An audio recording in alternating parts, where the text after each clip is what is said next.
at Cashaby years old. Evelyn had almost given up hope. 30 years. 30 years of waiting for the only man she had ever truly loved. Then, one evening, there was a knock at her door. She opened it, and there he was, the man she had dreamed about every single day. Tears filled her eyes. But then, he looked at her and softly whispered, "I'm sorry. Do I know you?" Her heart shattered, but she smiled, took his hand, and said, "It's okay, Daniel. I'll help you remember." Sometimes, the greatest love stories aren't about never losing each other. They're about finding each other again. Watch the full story. Emily stood at the altar with tears in her eyes, not because she loved the man waiting for her, but because she had just signed away her future. The billionaire smiled as if he had won the biggest prize of his life. What Emily didn't know was that this marriage had never been about money. It was about a secret someone had kept hidden for 20 years. And once she discovered the truth, everything changed. Emily Parker was 26 years old. She worked double shifts at a small coffee shop in Chicago. Every dollar she earned went toward paying her mother's medical bills. After her father died, life became a constant struggle. She stopped dreaming, stopped dating, stopped believing that things could ever get better. One rainy evening, she received a phone call that would change everything. Her mother's treatment had become more expensive. Without another payment, the hospital couldn't continue. Emily sat alone outside the building, crying. That's when a black luxury car pulled up beside her. A man in an expensive suit stepped out. "Miss Parker?" She nodded. "My employer would like to meet you." The mansion looked like something out of a movie. Inside waited Alexander Hayes, one of the youngest billionaires in America. 40 years old, cold, reserved, impossible to read. He looked directly into Emily's eyes. "I'll pay every medical bill your family will ever have." Emily froze. "There is one condition." She swallowed. "You marry me." Silence filled the room. Emily almost laughed. She thought it was a joke. It wasn't. Alexander slid a contract across the table. 1 year, in public marriage, no questions, no personal relationship required. In return, $10 million. Emily walked away. But that night, she looked at her mother's hospital bed, and she signed. The wedding made headlines. The billionaire marries an unknown waitress. The internet exploded. Everyone assumed Emily was a gold digger. Thousands of hateful comments flooded social media. Alexander never defended her. At home, he barely spoke. Every morning he left before sunrise. Every evening he returned late. Sometimes, Emily wondered why he even wanted a wife. Weeks passed. Then strange things started happening. She noticed old family photos inside the mansion. Photos of people she'd never met. But one picture made her stop breathing. Her father, standing beside Alexander. 25 years earlier, Emily confronted him immediately. "You knew my father." Alexander closed his eyes. For a long moment, he said nothing. Finally, he spoke. "Your father saved my life." Years ago, both men had worked together. One terrible accident changed everything. Emily's father sacrificed himself to protect Alexander. Before he died, he made Alexander promise one thing. "If anything ever happens to my family, protect them." Alexander searched for Emily for years, but she had moved away, changed cities, changed her last name after her mother's remarriage. He only found her months ago. The marriage was never about love. It was about keeping a promise. Emily couldn't stop crying. Everything she believed had been wrong. Alexander had never wanted anything from her. He simply didn't know another way to help. Over the next few months, their fake marriage slowly became real. They started having breakfast together, watching movies, laughing, talking about life. For the first time in years, Alexander smiled. Not for cameras, not for business, for her. One evening, Emily asked him a simple question. "If the contract ends tomorrow, what happens?" Alexander looked down. "You'll finally be free." Emily reached across the table, tore the contract in half. "I don't want freedom. I want you." Months later, they stood together at another wedding ceremony. This time, without reporters. without contracts, without pretending. Only love. Real love. The kind neither of them expected to find. Sometimes, life doesn't give us the love we dream about. It gives us the love we need. And sometimes, the greatest promises become the greatest love stories. If this story touched your heart, don't forget to like the video, subscribe, and tell us in the comments. Would you marry a stranger to save someone you love? Emily stood at the altar with tears in her eyes, not because she loved the man waiting for her, but because she had just signed away her future. The billionaire smiled as if he had won the biggest prize of his life. What Emily didn't know was that this marriage had never been about money. It was about a secret someone had kept hidden for 20 years. And once she discovered the truth, everything changed. Emily Parker was 26 years old. She worked double shifts at a small coffee shop in Chicago. Every dollar she earned went toward paying her mother's medical bills. After her father died, life became a constant struggle. She stopped dreaming, stopped dating, stopped believing that things could ever get better. One rainy evening, she received a phone call that would change everything. Her mother's treatment had become more expensive. Without another payment, the hospital couldn't continue. Emily sat alone outside the building, crying. That's when a black luxury car pulled up beside her. A man in expensive suit stepped out. "Miss Parker?" She nodded. "My employer would like to meet you." The mansion looked like something out of a movie. Inside waited Alexander Hayes, one of the youngest billionaires in America. 40 years old, cold, reserved, impossible to read. He looked directly into Emily's eyes. "I'll pay every medical bill your family will ever have." Emily froze. "There is one condition." She swallowed. "You marry me." Silence filled the room. Emily almost laughed. She thought it was a joke. It wasn't. Alexander slid a contract across the table. 1 year. A public marriage. No questions. No personal relationship required. In return, $10 million. Emily walked away. But that night, she looked at her mother's hospital bed. And she signed. The wedding made headlines. The billionaire marries an unknown waitress. The internet exploded. Everyone assumed Emily was a gold digger. Thousands of hateful comments flooded social media. Alexander never defended her. At home, he barely spoke. Every morning he left before sunrise. Every evening he returned late. Sometimes, Emily wondered why he even wanted a wife. Weeks passed. Then strange things started happening. She noticed old family photos inside the mansion. Photos of people she'd never met. But one picture made her stop breathing. Her father, standing beside Alexander. 25 years earlier, Emily confronted him immediately. "You knew my father." Alexander closed his eyes. For a long moment, he said nothing. Finally, he spoke. "Your father saved my life." Years ago, both men had worked together. One terrible accident changed everything. Emily's father sacrificed himself to protect Alexander. Before he died, he made Alexander promise one thing. "If anything ever happens to my family, protect them." Alexander searched for Emily for years, but she had moved away, changed cities, changed her last name after her mother's remarriage. He only found her months ago. The marriage was never about love. It was about keeping a promise. Emily couldn't stop crying. Everything she believed had been wrong. Alexander had never wanted anything from her. He simply didn't know another way to help. Over the next few months, their fake marriage slowly became real. They started having breakfast together, watching movies, laughing, talking about life. For the first time in years, Alexander smiled. Not for cameras, not for business, for her. One evening, Emily asked him a simple question. "If the contract ends tomorrow, what happens?" Alexander looked down. "You'll finally be free."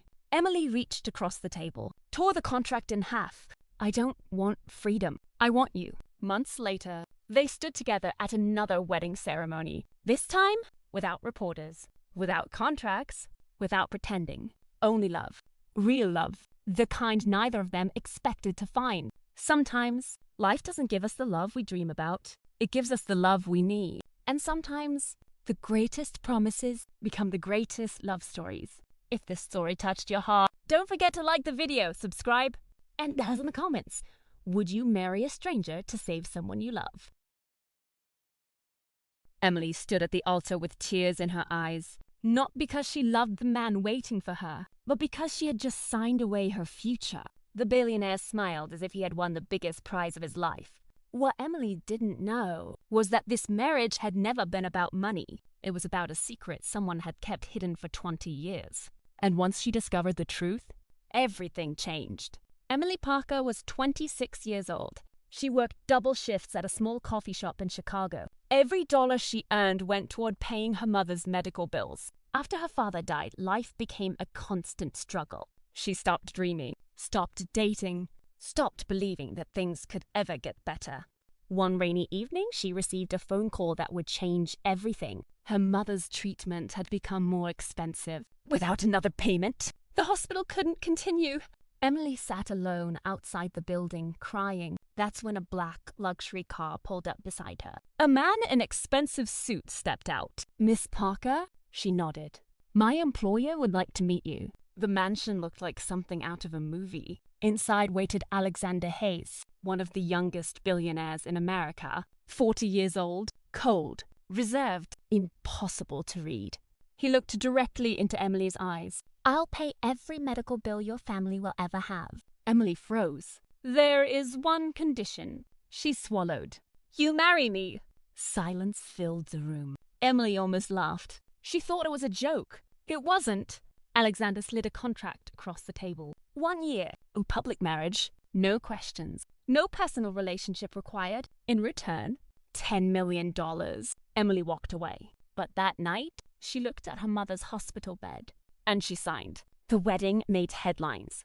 The billionaire marries an unknown waitress. The internet exploded. Everyone assumed Emily was a gold digger. Thousands of hateful comments flooded social media. Alexander never defended her. At home, he barely spoke. Every morning he left before sunrise. Every evening he returned late. Sometimes, Emily wondered why he even wanted a wife. Weeks passed. Then strange things started happening. She noticed old family photos inside the mansion. Photos of people she'd never met. But one picture made her stop breathing. Her father, standing beside Alexander. 25 years earlier, Emily confronted him immediately. "You knew my father." Alexander closed his eyes. For a long moment, he said nothing. Finally, he spoke. "Your father saved my life." Years ago, both men had worked together. One terrible accident changed everything. Emily's father sacrificed himself to protect Alexander. Before he died, he made Alexander promise one thing. "If anything ever happens to my family, protect them." Alexander searched for Emily for years, but she had moved away, changed cities, changed her last name after her mother's remarriage. He only found her months ago. The marriage was never about love. It was about keeping a promise. Emily couldn't stop crying. Everything she believed had been wrong. Alexander had never wanted anything from her. He simply didn't know another way to help. Over the next few months, their fake marriage slowly became real. They started having breakfast together, watching movies, laughing, talking about life. For the first time in years, Alexander smiled. Not for cameras, not for business, for her. One evening, Emily asked him a simple question. "If the contract ends tomorrow, what happens?" Alexander looked down. "You'll finally be free." Emily reached across the table, tore the contract in half. "I don't want freedom. I want you." Months later, they stood together at another wedding ceremony. This time, without reporters, without contracts, without pretending. Only love. Real love. The kind neither of them expected to find. Sometimes, life doesn't give us the love we dream about. It gives us the love we need. And sometimes, the greatest promises become the greatest love stories. If this story touched your heart, don't forget to like the video, subscribe, and tell us in the comments. Would you marry a stranger to save someone you love?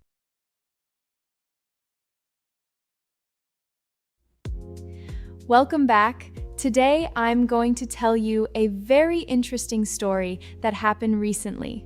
Have you ever loved someone so deeply that you never truly stopped waiting for them? Most people would move on. Most people would eventually let go. But Evelyn wasn't like most people. Every Sunday morning for 30 years, she set the dining table for two plates, 2 cups of coffee, 2 chairs, her neighbors whispered behind her back. Poor woman, they would say. She's never recovered. Some thought she had lost her mind. Others believed she simply couldn't accept reality. No one knew the truth. Because 30 years earlier, on the happiest week of her life, the man she loved vanished without leaving a single trace. No goodbye, no phone call, no letter, nothing, and yet she never stopped believing he would come back. What she didn't know was that hundreds of miles away, there was another person who had spent those same 30 years waiting for exactly the same moment. It all began in the summer of 1993. Evelyn was 27 years old and worked as a librarian in a quiet Montana town where everyone knew everyone. She loved old books, rainy afternoons, and fresh coffee. She believed life would always stay simple. Until one afternoon, a tall stranger walked into the library carrying a dusty cardboard box full of old family photographs. His name was Jack Turner. He had just moved back after serving in the U.S. Army. He smiled awkwardly and asked if the library could help him identify some of the people in the photographs. Evelyn looked up. Their eyes met for a brief second. Neither of them said a word. Years later, she would describe that moment with a single sentence. I felt like I'd known him forever. Jack started visiting the library almost every day. Sometimes he borrowed books. Sometimes he returned books he had finished overnight. Sometimes he admitted he didn't need a book at all. He simply wanted another excuse to see Evelyn. Within months, they became inseparable. They spent weekends fishing at the lake. They watched fireworks every 4th of July. They danced in the kitchen while old country songs played softly on the radio. By Christmas, everyone in town assumed they would get married. They were right. One snowy evening, Jack got down on one knee beneath thousands of tiny white Christmas lights. "Evelyn," he whispered, "I don't promise a perfect life. I only promise that whatever happens, I'll always find my way back to you." She said yes before he even finished asking. Their wedding was planned for the following September. Neither of them imagined that only 7 days before the ceremony, Jack would disappear, forever, or at least that's what everyone believed. Have you ever loved someone so deeply that you never truly stopped waiting for them? Most people would move on. Most people would eventually let go. But Evelyn wasn't like most people. Every Sunday morning for 30 years, she set the dining table for two plates, 2 cups of coffee, 2 chairs. Her neighbors whispered behind her back. "Poor woman," they would say. "She's never recovered." Some thought she had lost her mind. Others believed she simply couldn't accept reality. No one knew the truth, because 30 years earlier, on the happiest week of her life, the man she loved vanished without leaving a single trace. No goodbye, no phone call, no letter, nothing. And yet, she never stopped believing he would come back. What she didn't know was that hundreds of miles away, there was another person who had spent those same 30 years waiting for exactly the same moment. It all began in the summer of 1993. Evelyn was 27 years old and worked as a librarian in a quiet Montana town where everyone knew everyone. She loved old books, rainy afternoons, and fresh coffee. She believed life would always stay simple. Until one afternoon, a tall stranger walked into the library carrying a dusty cardboard box full of old family photographs. His name was Jack Turner. He had just moved back after serving in the U.S. Army. He smiled awkwardly and asked if the library could help him identify some of the people in the photographs. Evelyn looked up. Their eyes met. For a brief second, neither of them said a word. Years later, she would describe that moment with a single sentence. "I felt like I'd known him forever." Jack started visiting the library almost every day. Sometimes he borrowed books. Sometimes he returned books he had finished overnight. Sometimes he admitted he didn't need a book at all. He simply wanted another excuse to see Evelyn. Within months, they became inseparable. They spent weekends fishing at the lake. They watched fireworks every 4th of July. They danced in the kitchen while old country songs played softly on the radio. By Christmas, everyone in town assumed they would get married. They were right. One snowy evening, Jack got down on one knee beneath thousands of tiny white Christmas lights. "Evelyn," he whispered, "I don't promise a perfect life. I only promise that whatever happens, I'll always find my way back to you." She said yes before he even finished asking. Their wedding was planned for the following September. Neither of them imagined that only 7 days before the ceremony, Jack would disappear. Forever. Or at least, that's what everyone believed. Idichan. She looked me in the eyes and said we had never met. The last place I expected my past to find me was a hospital. I wasn't sick. My business partner had just undergone knee surgery, and I had stopped by to visit him after work. It was supposed to be a quick visit, drop off a coffee, crack a few jokes, and head home. I remember checking my phone as I stepped out of the elevator. My inbox was overflowing, my calendar was packed, and all I could think about was getting back to the office. Then I saw her. She was walking down the hallway in navy blue scrubs, holding a patient file against her chest. For a second, the world around me disappeared. 7 years. 7 years had passed, yet I recognized her instantly. The same chestnut hair, the same calm walk, the same tiny scar above her left eyebrow, the one she'd gotten after falling off her bicycle when she was 12. She told me that story one summer night while we sat on the hood of my old car, watching shooting stars. It was Sophie. There was no doubt. Before I even realized what I was doing, I called out her name. "Sophie." She stopped. Slowly, she turned around. Our eyes met. For one brief second, I saw recognition. Not surprise. Recognition. Her expression softened, almost as if years had disappeared in an instant. Then everything changed. Her face became completely blank. She looked at me politely, almost like a stranger would. "I'm sorry," she said. "Do I know you?" I laughed nervously. Very funny. She didn't smile. "I think you've mistaken me for someone else." The words hit harder than I expected. "No," I replied. "It's me, Ethan." Nothing. No reaction. Not even a flicker. "I'm sorry," she repeated. "I really have to get back to work." Then she walked away.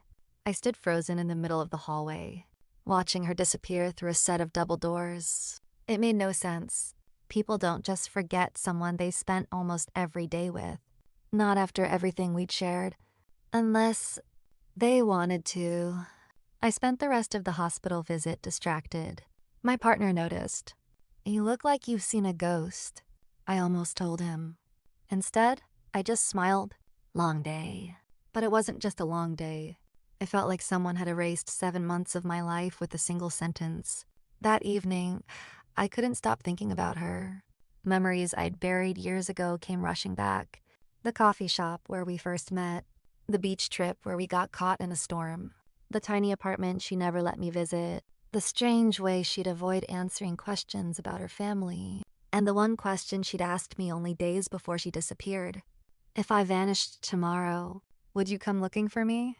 At the time, I'd laughed. Now, those words sounded completely different. Around midnight, I opened an old storage box I'd packed away years earlier. Inside were ticket stubs, faded photographs, birthday cards, and a small silver key. She had given me that key 3 weeks before she disappeared. "This opens something important," she'd whispered. "But don't use it unless I'm gone." I had always assumed it was part of one of her strange jokes, so I never tried. Until now. I held the key in my hand for several minutes. 7 years.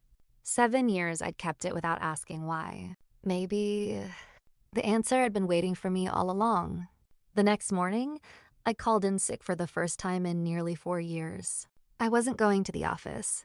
I was going to find out what that key unlocked. And I had no idea that before the day was over, someone would try to stop me. I placed the silver key on my kitchen table and stared at it for almost an hour. It looked ordinary. No markings, no address, no clue where it belonged. For 7 years, it had sat inside an old cardboard box with birthday cards and faded photographs. I had never questioned it. Back then, I believed Sophie would come back. Then weeks turned into months. Months turned into years. Eventually, I convinced myself that the key meant nothing. No, I wasn't so sure. I skipped work and drove to the old neighborhood, where we'd spent most of our weekends together. Almost everything had changed. The bookstore where we first met was now a clothing boutique. The diner where we'd shared pancakes at 2 in the morning had become a pharmacy. Even the coffee shop had new owners. Only one place looked exactly the same: the train station. I remembered Sophie insisting we meet there instead of at her apartment. Every single time. At first I thought it was convenient. Later, I realized she'd never let me know where she actually lived. I walked inside the station, hoping something would trigger a memory. Nothing. Then I noticed a row of old storage lockers against the far wall. Most had been replaced with modern digital lockers. Only a handful of the original metal ones remained.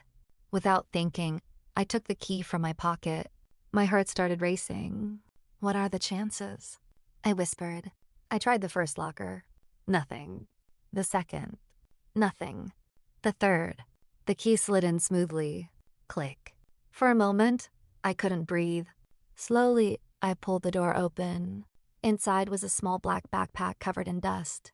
No one had touched it in years. My hands shook as I unzipped it. Inside was a leather journal, an old disposable camera, a sealed envelope with my name written across the front, and a newspaper dated exactly 1 week after Sophie disappeared. I reached for the envelope first. The paper had yellowed with age. Across the front, in Sophie's handwriting, were 5 words. Only if you found me. I carefully opened it. Inside was a single sheet of paper. It read, Ethan, if you're reading this, then something happened that I prayed would never happen. Please don't look for me. If you do, they'll know. And if they know, you'll be in danger. No signature, no explanation. Just those 4 sentences. I read them over and over. Who were they? Why would anyone care if I looked for her? Nothing about this made sense. I opened the journal. Most of the pages were blank. Only the final section had writing, not diary entries. Names, dates, license plate numbers, addresses. Every page looked like someone had been documenting people.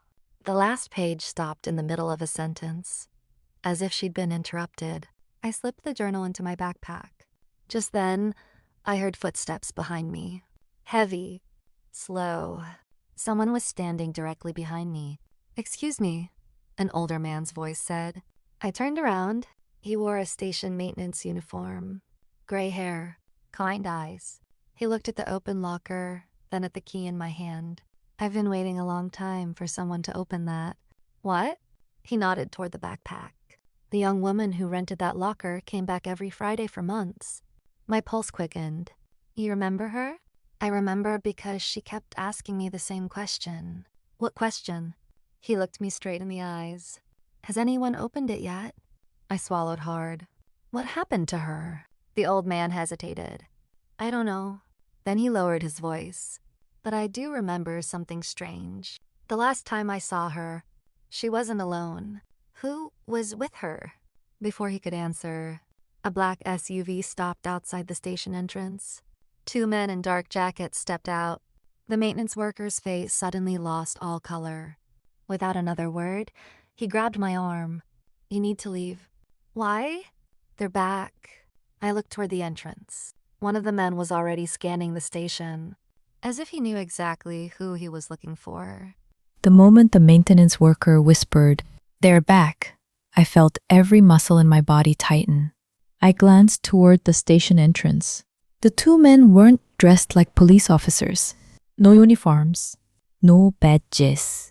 Just dark jackets, jeans, and the kind of confidence that made people step out of their way. One of them slowly scanned the station. His eyes stopped on me. The maintenance worker grabbed my sleeve. Don't run. What? If you run, they'll know you're the one who opened the locker. Before I could answer, He picked up a mop bucket and pushed it toward me. Walk with me. It sounded ridiculous, but I had no better idea. I grabbed the bucket, lowered my head, and followed him through a hallway marked Employees Only. Neither of us spoke. I could hear footsteps behind us. Slow, steady. Someone was following. At the end of the hallway was a metal door leading outside. The old man opened it. Go. What about you? I've lived long enough. His voice was calm. But if Sophie trusted you, then keep going. I wanted to ask him 100 questions. Instead, I ran. I didn't stop until I reached my car 3 blocks away. My hands were shaking so badly, I dropped my keys twice. As I started the engine, I looked in the rearview mirror. The black SUV rolled out of the station parking lot. It turns in my direction. For a second, I thought it was just a coincidence. Then it matched every turn I made. Left, right, another right. It was following me. I drove toward downtown, hoping to lose it in traffic. No luck. The SUV stayed 2 cars behind. Not too close, not too far. Optional. Whoever these people were, they had done this before. Instead of driving home, I pulled into the underground parking garage of a crowded shopping mall. I parked on the 3rd level, got out, and immediately took the elevator to the 1st floor. Then I crossed the building and exited through a different entrance. When I looked back, the SUV was still circling the garage. For now, I'd lost them. That evening, I locked every door in my house before placing Sophie's journal on the kitchen table. I flipped through it again. The names meant nothing. The addresses were scattered across 3 different states. The license plate numbers didn't seem connected. Then I noticed something I'd missed before. Tiny circles had been drawn around certain dates. Every circled date was a Friday. Every single one. Why Fridays? I kept reading. Near the back cover, a folded receipt slipped onto the floor. It was from a small motel outside Boston. Room 214. Dated 1 day before Sophie disappeared. Written across the back, in hurried handwriting, were 4 words. Trust Daniel. Nobody else. Daniel.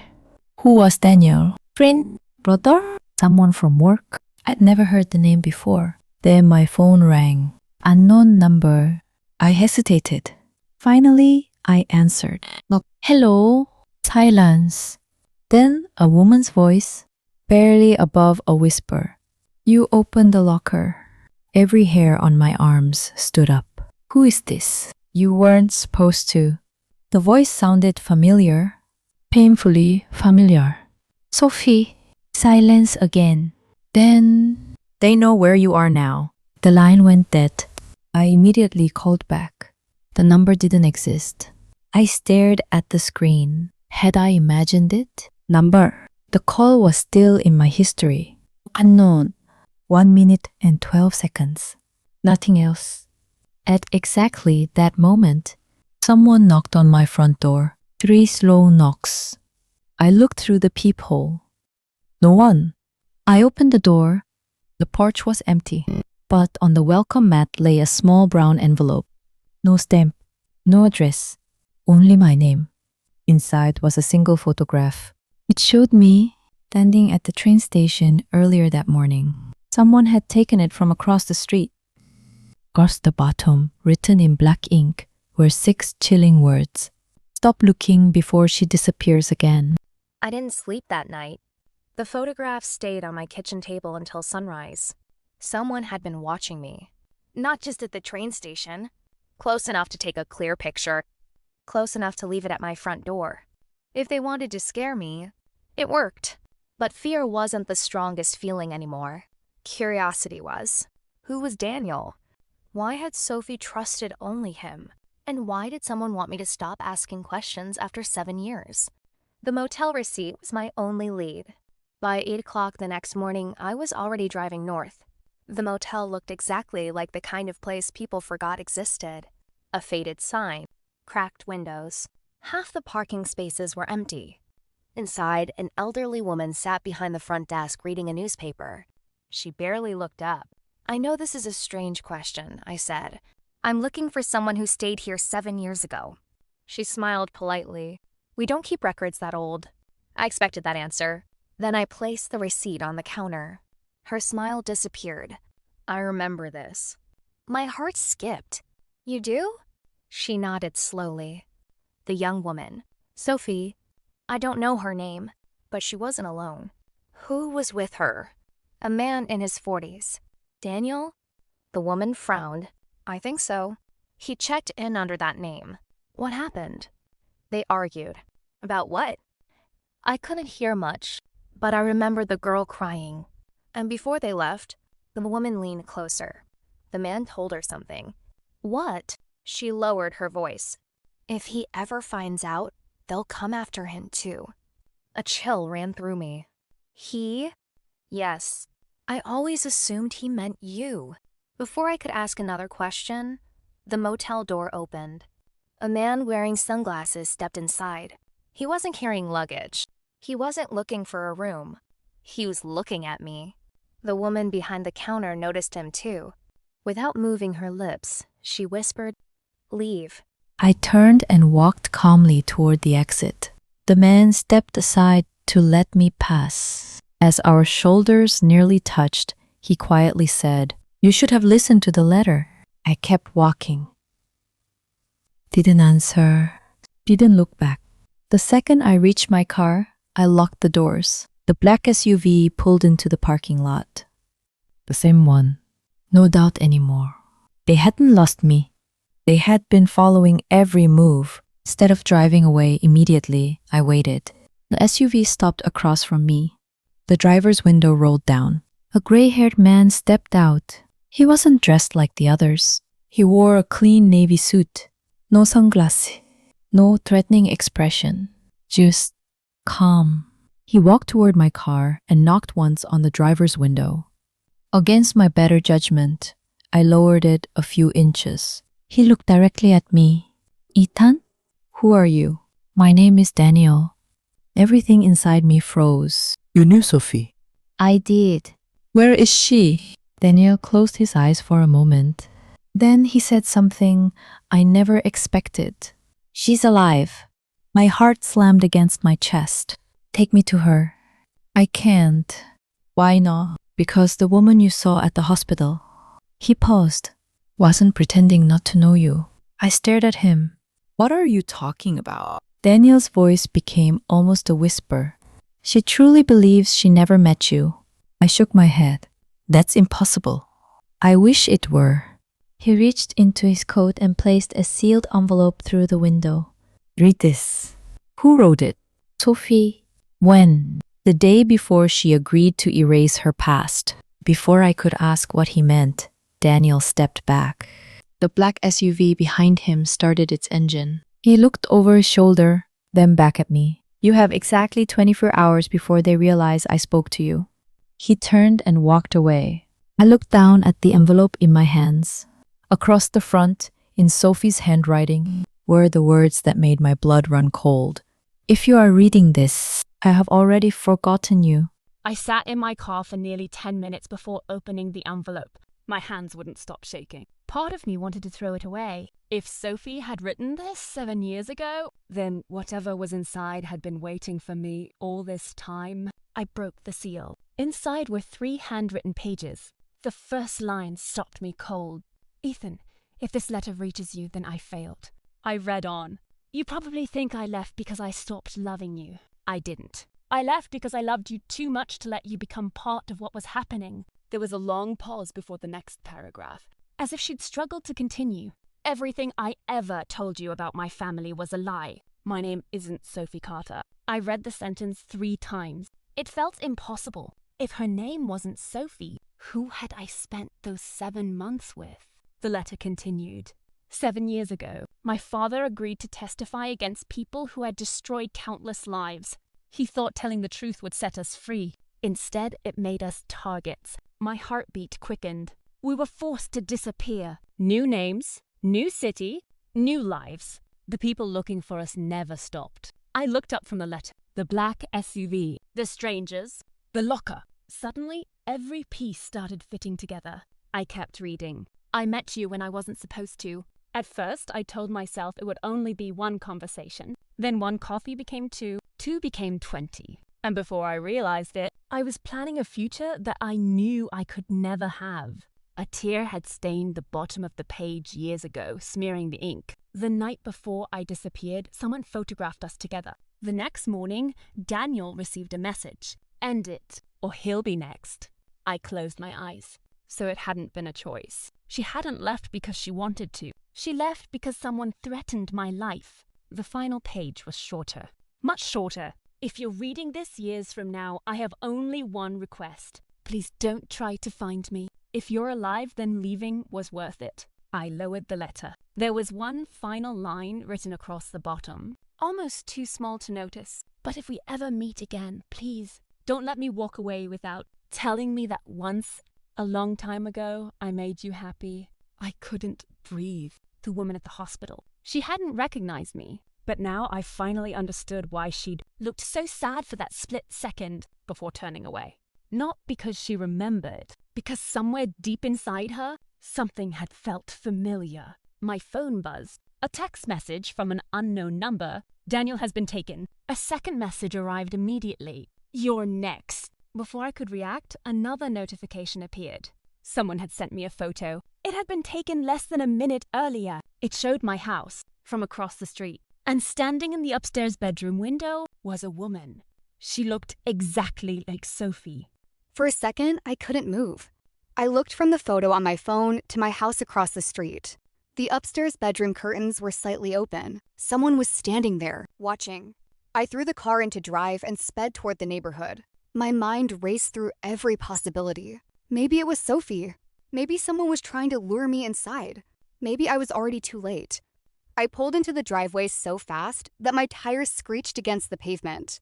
The front door was closed. Nothing looked disturbed. I stepped out of the car and listened. Silence. The kind of silence that makes your heartbeat sound loud.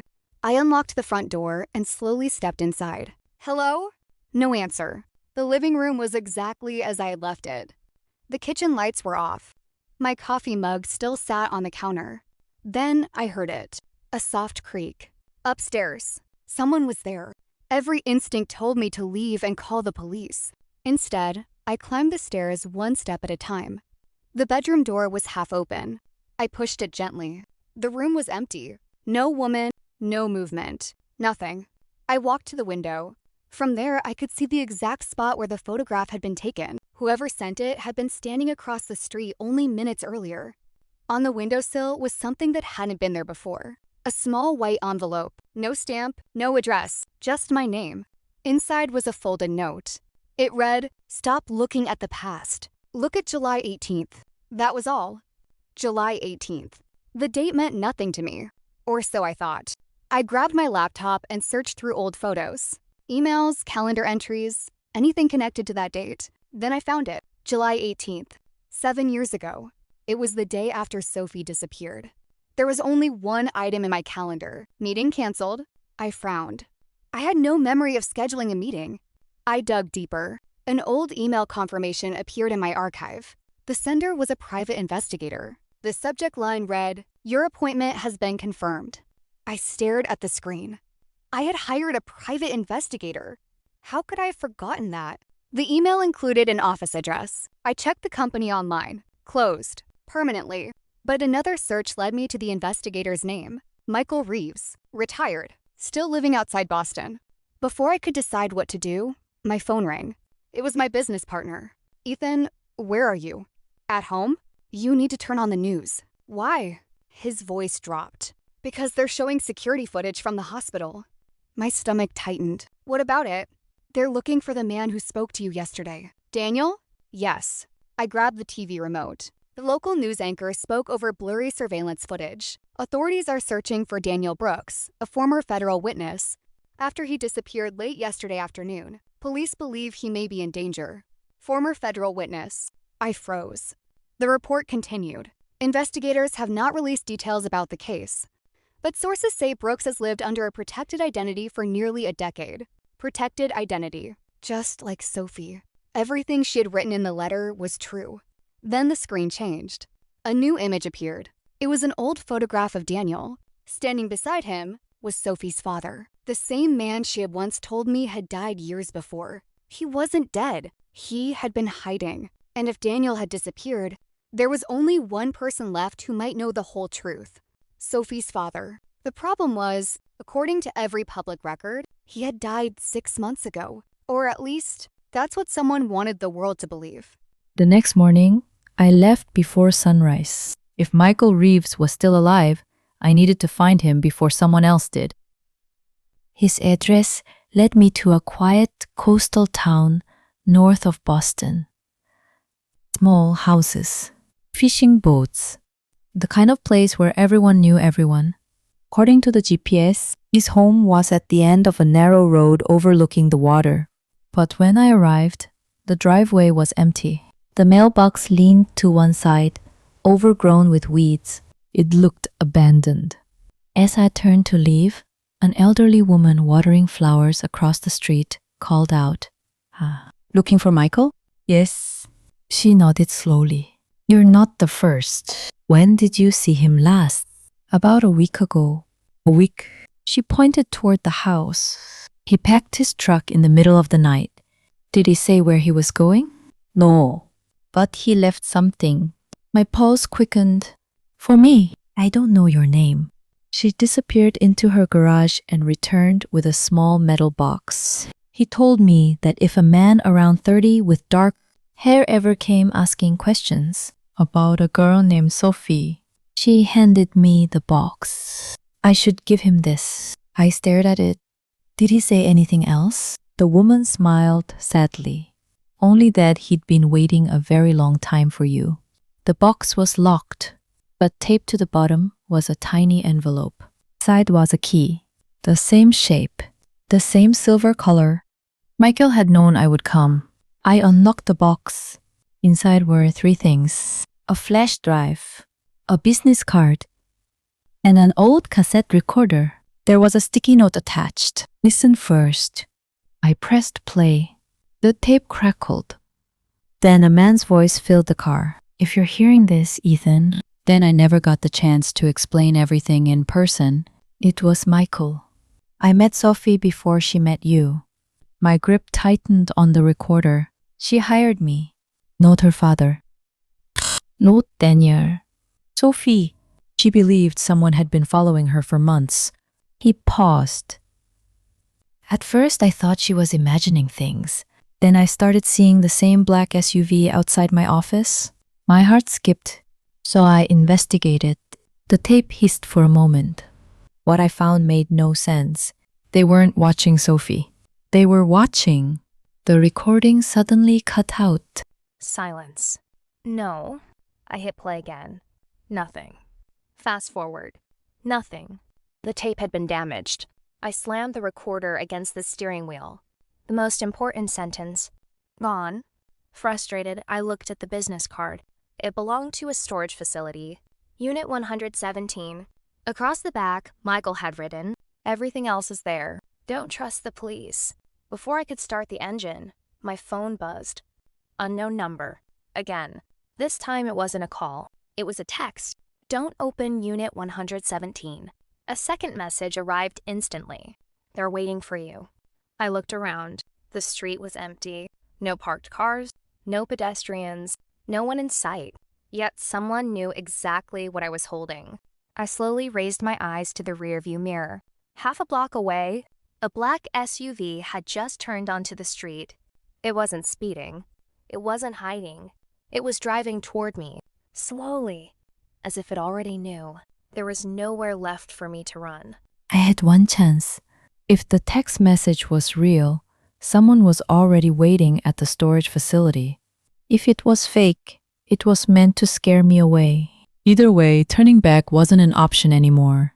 I drove for almost 40 minutes before reaching the storage complex. It sat on the edge of town, surrounded by a chain-link fence and rows of identical gray buildings.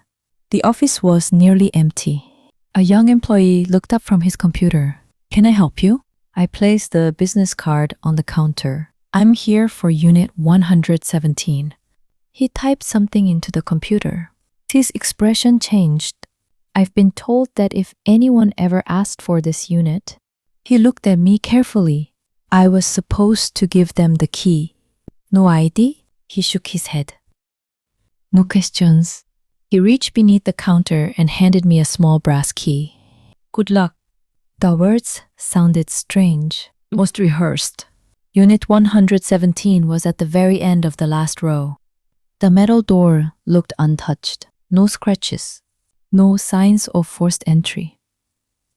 I unlocked it and slowly lifted the door. Dust floated through the air. Inside wasn't furniture or boxes. It was an office, a desk, a filing cabinet, 2 folding chairs, a lamp connected to a portable battery. Someone had worked here for months, maybe years. On the desk sat a cardboard box with one label. Eaten. I opened it. Inside were dozens of photographs. Every single one showed me. At work. At the gym. Walking my dog. Leaving restaurants. Buying groceries. Some were taken before I met Sophie. Others were taken while we were together. The oldest photo was dated 9 years ago. 2 years before I had ever spoken to her. I couldn't breathe. Michael's recording echoed in my head. They weren't watching Sophie. My hands trembled as I flipped through the photos. At the bottom of the box was a thin folder. Across the front were the words, Subject, Ethan Parker. Subject, not boyfriend, not witness. Subject. I opened the file. The first page contained basic information. Name, date of birth, college, employment history. The next page listed my daily routines, favorite coffee shop, running route, restaurants I visited most often. It was as if someone had documented my entire life. Then I reached the final page. At the top, stamped in red ink, were 2 words, Operation Harbor. Below that, 1 sentence, Contact successfully established through Sophie Carter. I stared at the page. Contact established? What did that mean? Had Sophie met me on purpose? No, that couldn't be true. Everything between us had felt real, hadn't it? We searched the rest of the room. Inside the filing cabinet were more folders. Most were empty, except one. It contained a sealed videotape. A sticky note was attached. Watch this before you judge her. Suddenly, I heard gravel crunch outside. A car door slammed shut, then another. Voices. At least 3 people. I killed the light and stood perfectly still. Footsteps approached the storage unit. One man stopped just outside the door. Another spoke quietly. He's inside. My pulse pounded in my ears. The first man answered. Don't touch him. Not yet. The director wants to speak to him first. Director? I had no idea who they were talking about. But one thing had become painfully clear. This wasn't just about Sophie anymore. Operation Harbor was. I had been part of it long before I ever knew her. The footsteps moved away. A car engine started. Silence returned. I waited 5 full minutes before stepping outside. The parking lot was empty. Only one thing remained where the men had been standing. A black envelope. No name. No address. Inside was a single business card. On the back, handwritten in blue ink, were 8 words. Ask Sophie why she chose you in the first place. I couldn't stop staring at the words on the business card. Ask Sophie why she chose you in the first place. This sentence echoed in my head all the way back to Boston. For the first time since this nightmare had begun, I found myself asking a question I never wanted to ask. What if our first meeting wasn't an accident? What if Sophie had known exactly who I was? By the time I reached the city, it was already dark. The hospital parking lot was almost empty. I knew she was working the night shift. I walked through the main entrance, my heart pounding harder with every step. This time, I wasn't leaving without answers. I found her at the nurse's station, reviewing patient charts. She looked up. The moment our eyes met, something changed. Not recognition, not exactly, more like sadness. She walked toward me before I could say a word. You shouldn't be here, she whispered. I need the truth. I can't. You can. I reached into my jacket and placed the business card on the counter. Her face turned pale. Who gave you this? So you know what it means. Instead of answering, she looked around the hallway. There are cameras everywhere. Then let's go somewhere else. She hesitated for several seconds. Finally, she nodded. 5 minutes. We walked outside to a small garden behind the hospital. It was quiet, only the sound of leaves moving in the wind. She stood with her back to me. I never wanted you to find me. I know. You should have listened to the letter. I tried. She closed her eyes. I'm sorry. I took a step closer. Just answer one question. She slowly turned around. Were we real? A tear rolled down her cheek. You were. I loved you. The words hit me harder than anything else she'd said. Then why does that file say you chose me? She looked down at the ground. Because I did. Everything inside me froze. I don't understand. The first time we met, she paused. Wasn't an accident. I couldn't speak. My father asked me to watch you. Why me? Because someone believed you had seen something. What? We didn't know. They thought you had information that could expose them. I laughed bitterly. I had no information. I know. We figured that out after 2 weeks. Then why didn't you leave? She smiled through her tears. Because by then, I couldn't. Silence filled the space between us. I kept telling myself I'd tell you the truth, but every day it became harder. Then I fell in love. Real love. Not part of any plan. Not part of any operation. Just two people who never expected to matter to each other. I begged my father to let me stay. What did he say? He said if I stayed, you would die. I felt the weight of every missing year. Every unanswered question. Every sleepless night. None of it had been because she stopped loving me. It had been because she believed leaving was the only way to keep me alive. Before I could answer, her phone vibrated. She looked at the screen. All the color disappeared from her face. What is it? She whispered only 2 words. They found us. At that exact moment, headlights swept across the hospital garden. A black SUV rolled slowly to a stop at the curb. The rear door opened. A man stepped out. He wasn't wearing a jacket like the others. He wore a perfectly tailored gray suit. Calm, confident. He looked directly at Sophie, then at me. Finally, he smiled. Ethan, he said, I've been looking forward to meeting you. Sophie grabbed my arm so tightly it hurt. Run. But the man didn't move. Instead, he reached into his coat and pulled out an old photograph. It was the picture of Sophie and me outside the bookstore. The day we first met. He held it up and smiled. You've both spent 7 years believing the wrong story. Then he said the one sentence that changed everything. You didn't meet by accident. You didn't meet because of surveillance. You met because I introduced you. The man in the gray suit never raised his voice. He didn't have to. Everyone around him became silent the moment he appeared. Even Sophie. She stepped in front of me instinctively. Stay behind me, she whispered. He smiled. Still trying to protect him. I told you never to come near him again, Sophie said. I kept my promise. You were the one who broke yours. He looked at me. My name is Victor Hale. I don't care who you are. You should.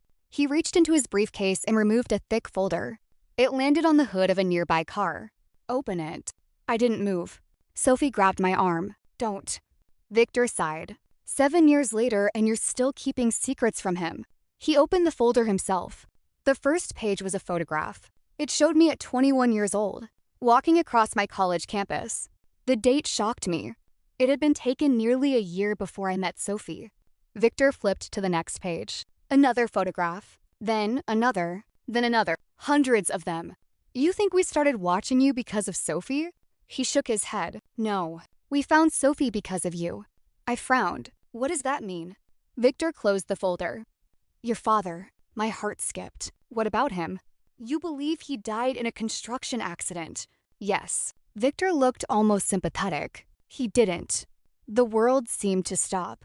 He worked for the Department of Justice. I laughed. That's impossible. He investigated financial crimes involving several powerful organizations. And when he realized someone inside the government was leaking information, Victor paused and disappeared. No. My mother identified his body. Did she? Victor reached into his briefcase again. This time he removed a faded newspaper clipping. The headline read, "Federal Investigator Missing." Below the headline, a photograph. My father, alive, older than I remembered. The article had never been published. Across the top was a red stamp, classified. I stared at the picture. My knees felt weak. Victor spoke quietly. Your father never stopped looking for the people who destroyed his life. And eventually, he got too close. So you killed him? Victor didn't answer. Instead, he looked at Sophie. Tell him. She couldn't. Tears filled her eyes. Finally, she whispered, they never found his body. I looked from her to Victor. Everything I believed about my childhood, everything was beginning to fall apart. Victor closed the briefcase. You've been asking the wrong question for 7 years. You've been asking why Sophie disappeared. He stepped closer. The real question is, what happened to your father? Before I could speak, a deafening gunshot echoed through the hospital parking lot. The rear window of Victor's car exploded. Everyone dropped to the ground. Someone was shooting, and whoever they weren't aiming at me. They were aiming at Victor. The gunshot echoed across the hospital parking lot. Glass exploded behind Victor Hale. For a split second, no one moved. Then chaos erupted. Down, Victor shouted. He grabbed the edge of a parked SUV and pulled himself behind it. Sophie shoved me toward the concrete planter beside the hospital entrance. Stay down. Another shot rang out. This one struck the pavement only a few feet away, sending fragments of concrete into the air. People screamed. Doctors and nurses rushed patients back inside. Car alarms began blaring across the parking lot. I looked toward the rooftop of a nearby parking garage. A figure stood near the edge. Dark clothing. A rifle. Before I could focus, the shooter disappeared behind the wall. They're trying to kill him, I shouted. Sophie shook her head. No. What do you mean? Think, Ethan. If they wanted Victor dead, he'd already be dead. Another bullet slammed into the hood of Victor's sedan. Victor didn't panic. He looked almost annoyed. Then I understood. The shots were controlled, measured, not random. Someone wasn't trying to kill Victor. They were forcing him to move. Victor suddenly looked toward us. Ethan. His voice was calm despite the gunfire. Your father taught me one thing. Never stay where your enemy expects you to be. Before I could ask what he meant, he sprinted across the parking lot. The shooter fired again. Victor dove behind an ambulance. Seconds later, black SUVs flooded into the parking lot from both entrances. Men in tactical gear poured out. None of them wore police uniforms. One group moved toward Victor. Another surrounded the hospital. The third came straight toward Sophie and me. They're separating us, Sophie whispered. We have to go. She grabbed my wrist and pulled me through a side entrance into the hospital basement. The emergency corridor was nearly empty. We ran past supply rooms, laundry carts, and storage closets. Neither of us spoke until we reached an old maintenance tunnel, connecting 2 buildings. She finally stopped to catch her breath. I've wanted to tell you the truth for 7 years. So tell me. She looked at me with tears in her eyes. The night I disappeared, I wasn't running from them. I was running to your father. Everything inside me froze. My father? Yes. He was alive. He helped us disappear. I couldn't believe what I was hearing. Then why didn't he come back? He couldn't. Why? Because he chose to stay behind. She lowered her head. So you could have a normal life. I leaned against the cold concrete wall. Nothing made sense anymore. My father has been alive all this time? She nodded slowly. The last time I saw him, he told me that one day you'd come looking for answers. And when you did, he said you would have to decide what mattered more. The truth. Said the life you could still have. Before I could respond, footsteps echoed through the tunnel. Not one person, several. Flashlights swept across the far end of the corridor. They found us, Sophie whispered. She grabbed my hand. There isn't much time. Then she reached into her pocket and pulled out a small brass key. Not the silver key from years ago, a different one. She pressed it into my palm. This opens the last place your father ever visited. Where? She looked straight into my eyes. The lighthouse. What lighthouse? The one he built this entire plan around. The footsteps were getting closer. Voices echoed through the tunnel. There. They went this way. Sophie stepped backward. No matter what happens next, you have to reach the lighthouse. What about you? She forced a small smile. I'll make sure they follow me instead. Before I could stop her, she turned and ran toward the opposite end of the tunnel. Sophie! She never looked back. 3 armed men immediately chased after her. I stood frozen for only a second. Then I looked down at the brass key in my hand. Attached to it was a tiny metal tag. Stamped into the brass were 4 words, Harbor Point Lighthouse. And on the back, in my father's handwriting, the truth is waiting here. The lighthouse stood alone on a rocky cliff overlooking the Atlantic. The road leading there had been closed for years. Trees had swallowed most of the path, and weeds pushed through the cracked pavement. According to every map I checked, the lighthouse had been abandoned nearly a decade earlier. Yet someone had recently cut the grass around the entrance. Someone had been here. I parked my car a quarter mile away and continued on foot. The brass key felt heavier with every step. The wind carried the sound of crashing waves against the rocks below. For the first time in days, no black SUVs, no strange phone calls, just silence. The front door was locked. I slid the brass key into the old iron lock. It turned smoothly, almost as if it had been waiting for me. Inside, dust covered the wooden floor, but there were fresh footprints leading upstairs. Someone had visited recently, maybe only hours ago. I followed the staircase to the lantern room at the top. The lighthouse light was gone. In its place stood an old wooden desk, a tape recorder, a framed family photograph. I picked up the picture. It showed my father, my mother, me. I couldn't have been older than 8. Written on the back were the words, "If Ethan is holding this, then I'm already out of time." My chest tightened. Beside the frame lay another envelope. This one wasn't sealed. I unfolded the letter. The handwriting was unmistakable. My father's. "Son, if life has brought you here, then I owe you an apology. I let you believe I was dead because it was the only way to protect you. Every birthday I missed, every Christmas, every moment, it broke me." A tear landed on the paper. "You deserved a father." Instead, I became a ghost. I could barely keep reading. "Victor Hale isn't your enemy." I stopped. That couldn't be right. He made terrible choices, but he also saved your life more than once. The real danger has always been someone else.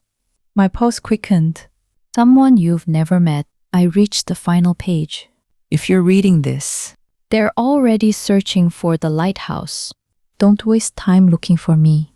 Look beneath the floor." I immediately dropped to my knees. Near the desk, one wooden plank looked newer than the others. I pried it open with an old screwdriver lying nearby.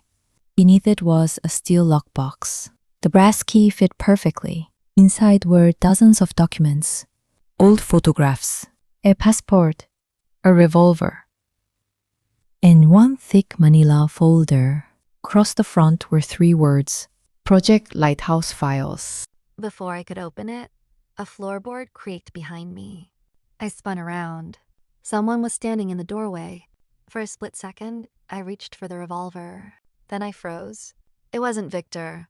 It wasn't one of the men from the black SUVs. It was an older man with gray hair, tired eyes, and a scar across his left cheek. He looked at me as though he'd waited years for this moment.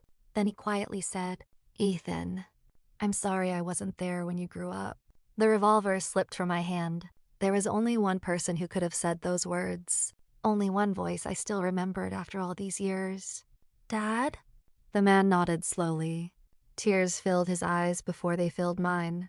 But before either of us could take a single step, the sound of helicopter blades thundered overhead. My father looked toward the window. His expression changed instantly. They found us. He grabbed the folder from the lockbox and shoved it into my hands. "Listen carefully. You have 5 minutes to leave this lighthouse. And if they catch me..." He took a long breath. "Don't come back for me." Outside, black SUVs surrounded the lighthouse. Men in tactical gear poured onto the cliffs. The hunt was over. The helicopter circled above the lighthouse, like a predator waiting for the right moment to strike. The entire building shook from the force of the wind. My father grabbed my shoulder, listened to me. His voice was different from the one I remembered. Older, tired, but still my father. The folder you have is more important than any of us. I looked down at the documents in my hands. What is Project Lighthouse? He looked toward the window. Insurance? Against what? People who believe they can erase the truth. Another sound interrupted us.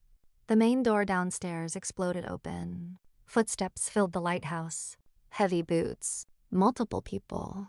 My father didn't hesitate. He grabbed an old radio from the desk. Victor.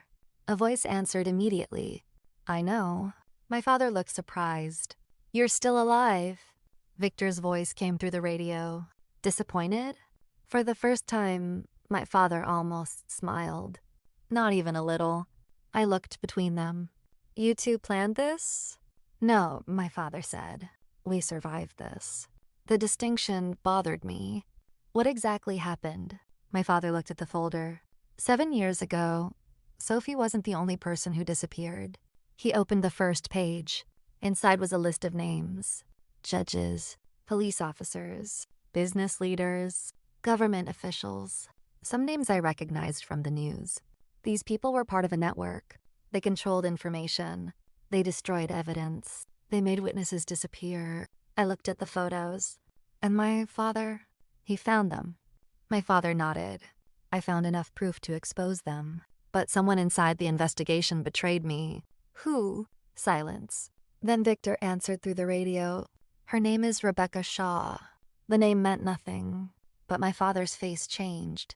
She was the director of the entire operation, the person everyone trusted, the person who knew every secret. My father continued. She was also the one who ordered your surveillance. My stomach tightened. Me? Why? My father looked away. Because you weren't random. What do you mean? He took a photograph from the folder. It showed me as a child, standing beside him, holding a small notebook.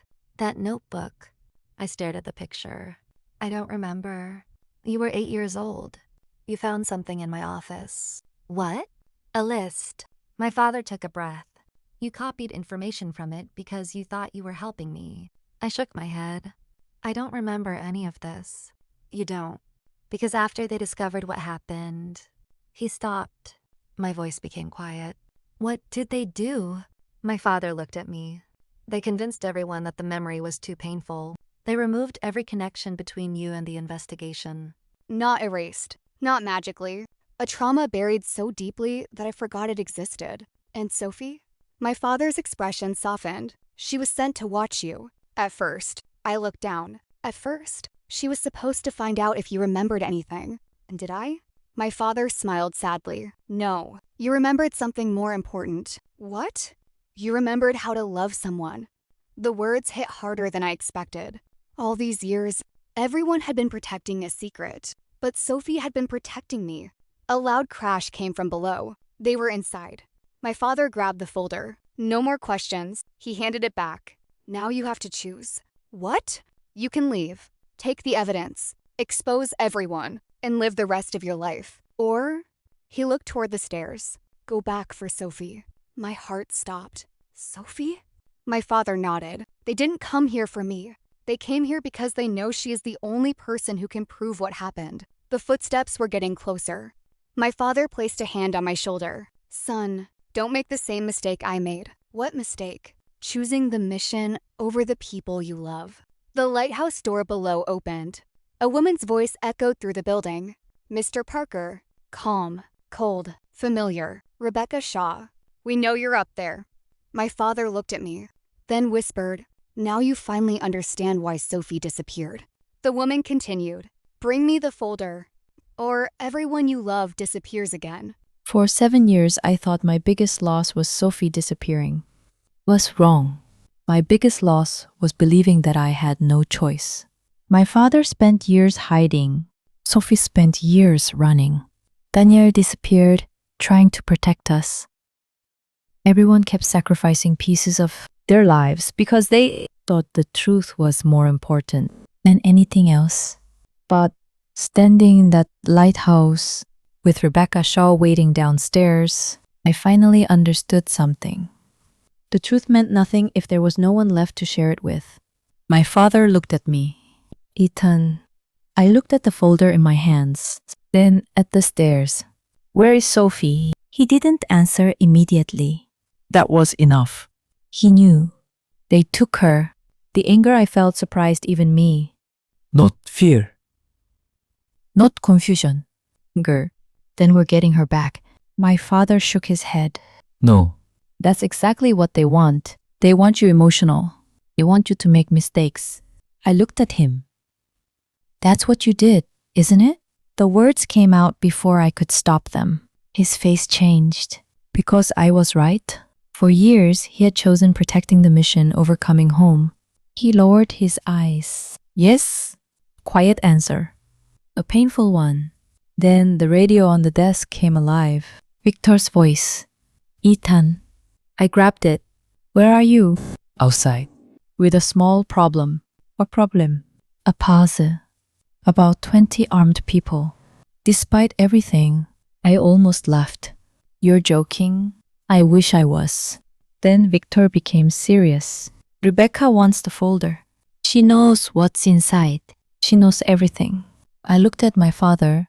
Then why doesn't she just take it? My father answered. Because she needs something else. Proof that the files are real. And you? He nodded. My testimony. A horrible realization hit me. She doesn't need the folder. She needs you alive. My father looked toward the stairs. And Sophie. Because Sophie had spent 7 years close to me.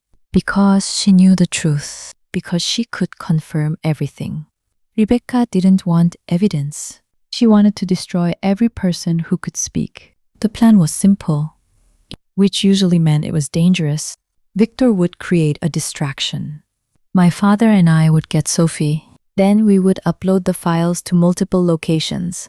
If we failed, the truth would still survive. But before we moved, my father stopped me. Ethan. I turned around. He held out a small object.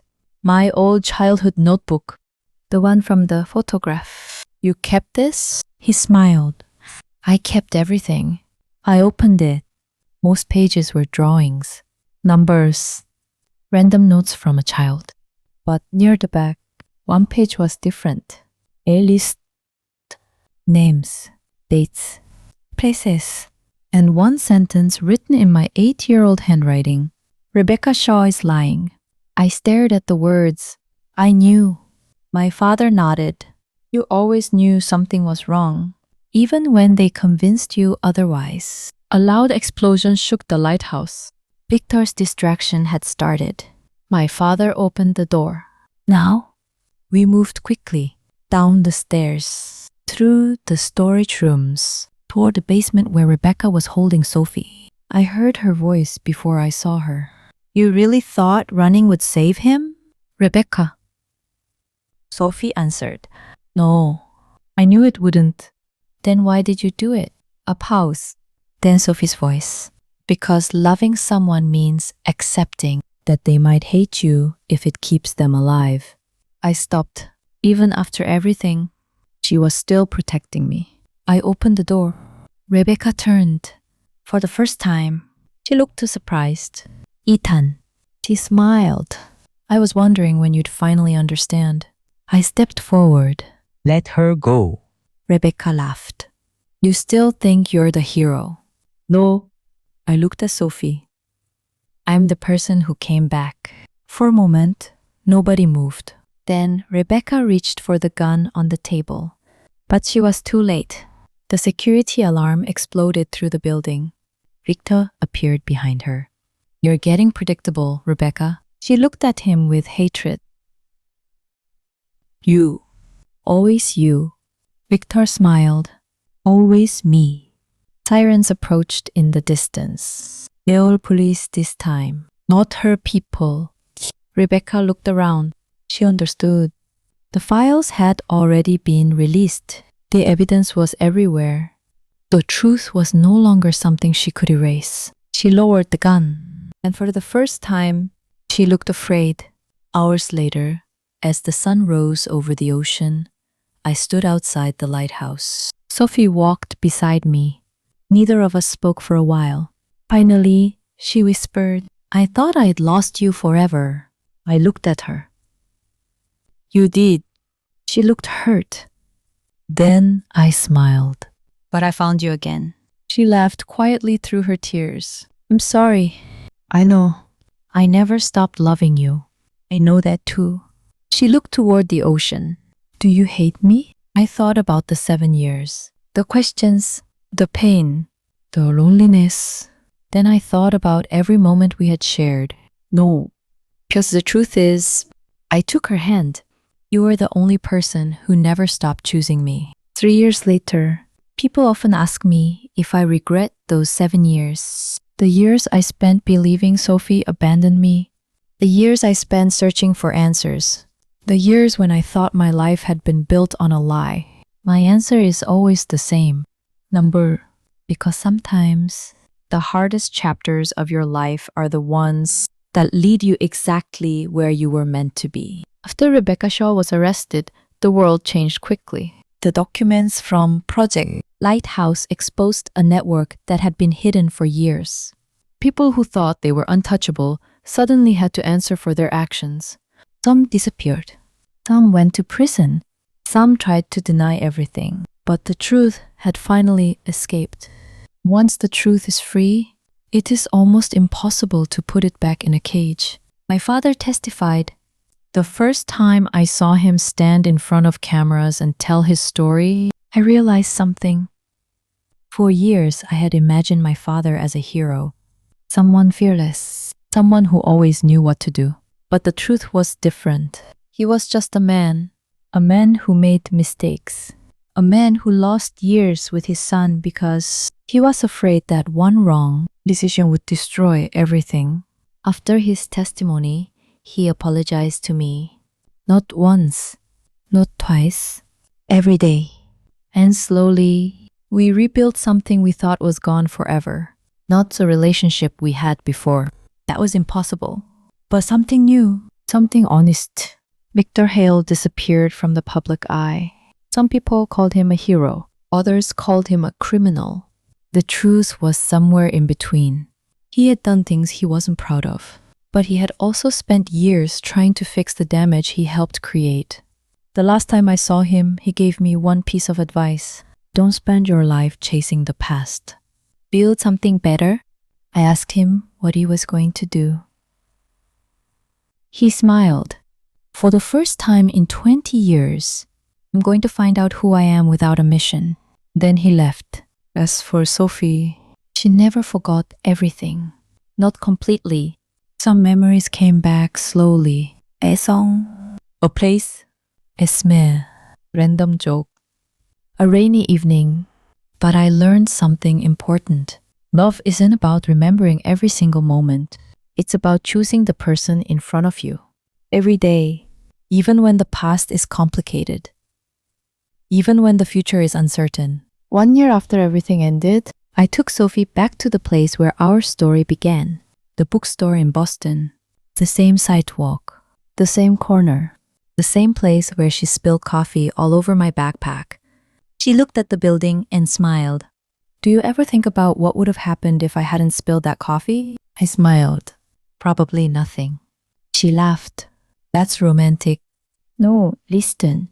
I looked at her. Maybe we weren't supposed to meet that day. Maybe we were supposed to meet every day after. She became quiet. Then she took my hand. Do you still believe we were meant to find each other? I thought about everything. The secrets. The lies. The fear. The years apart. Then I answered honestly. I don't know. She looked surprised. I smiled. But I know I would choose you again. A few months later, we got married. It wasn't a huge ceremony. No cameras. No newspapers. No attention. Just the people who mattered. My father gave the speech, and he said something I will never forget. When Ethan was a child, he wanted to know why lighthouses existed. I told him they were built because ships sometimes lose their way. He asked me why ships couldn't just find their own path. I told him, because sometimes everyone needs a light. He looked at Sophie. Thank you for being his. Today, every Friday, Sophie and I still visit the same coffee shop. The one where everything started. The coffee is still average. The chairs are still uncomfortable. The place hasn't changed much, but we have. Sometimes she looks at me and says, "Do you think we'd recognize each other if we met for the first time today?" I always give the same answer. Yes. How? Because I'd still look for you. She smiles. And every time she does, I remember the lesson I learned. Some people enter your life by accident. Some people are taken away from you. Some people return when you least expect it. But the ones who truly belong always find their way back. And that's the story of the woman who disappeared for 7 years and the love that found its way home.